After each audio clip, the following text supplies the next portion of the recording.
Hey guys, it's your boy Spikes Lopez back at it again with another video, and today I want to tell y'all that no matter what car you drive, no matter if it's from the 90s, from the 80s, from now, the new year, or whatever year, I want you to like take care of it because it's your baby. It should be your baby no matter what. And I want you to think what you would be able to do without that car. Like, would you be able to go anywhere without that car? Like, what if you didn't have that car in your life? Where would you be at? If your car broke down today, what would you do?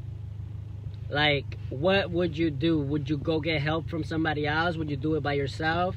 Or what? Would you call an Uber and then after that, get your mechanic, tow it to your crib or something like that, and then get the mechanic come over your house, take a look what it is, and then fix it? And when the mechanic tells you what it is, would you then spend the cheap part to get installed to your car for the same price that the mechanic will put? Like, the mechanic is going to charge you the same price no matter if it's the cheap part or if it's the expensive part. Would you pay for the cheap one or would you pay for the expensive one if you had money for either or? Like, would you save up your extra few $100s on getting the cheap one, or would you spend those extra few $100s and then you would know that your car will be like great, and then out of nowhere, like, it will feel much more better? And then if you read the instructions on the more expensive, it's the quality, and then like whatever else you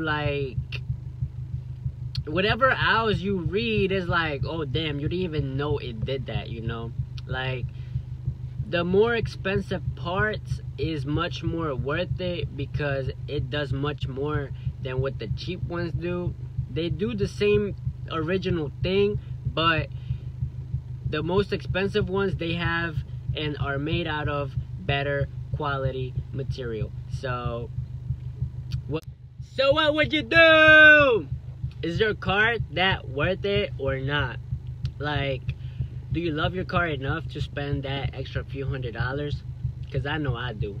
I love my car so much. And I was looking at springs and the cheap ones were like $50. And there was ads, like, you could see the material. And then I was like, you know what? I'll ask the mechanic what other springs are for my car. I don't know what it would be like for whatever your car would be the case, but like, I would ask them, which ones would you recommend? And sometimes they recommend like in between prices, like not too expensive and not too like cheap either. But then you would ask them, which ones would you buy for your car? Like, if it was to be your car, which ones would you get for it? And then they will tell you, oh, I would get this and this and this. But like, if you tell them, which ones would you buy if you had the money to? And then you go online, and then depending on what the name is, you check them out, and then you read what they do, and then it's like, damn, they are worth it. Would you get some cheap ass brakes for like $20 instead of the ones that are like 80? Or would you get in between the ones that are like 50? And would you like to run with brakes for 6 months only or for years? Like, just to make it simple in like brakes.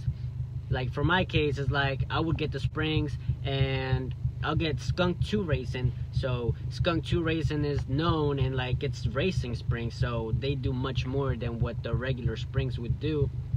So like, it even tells you, you go to their website, is on their website, and the process on how it's made. If you check on the process on how the cheap items are made and the process on what the high performance items are made, you would definitely see the difference, and you would be like, I gotta get the high performance ones, because these shits aren't gonna cut it for 6 months, and then it's gonna break on me down again, and then I'm gonna have to spend much more than what I had originally planned to spend. So it's your choice. What would you do if it was your car? Like, I don't know. I know I would spend that extra dollar.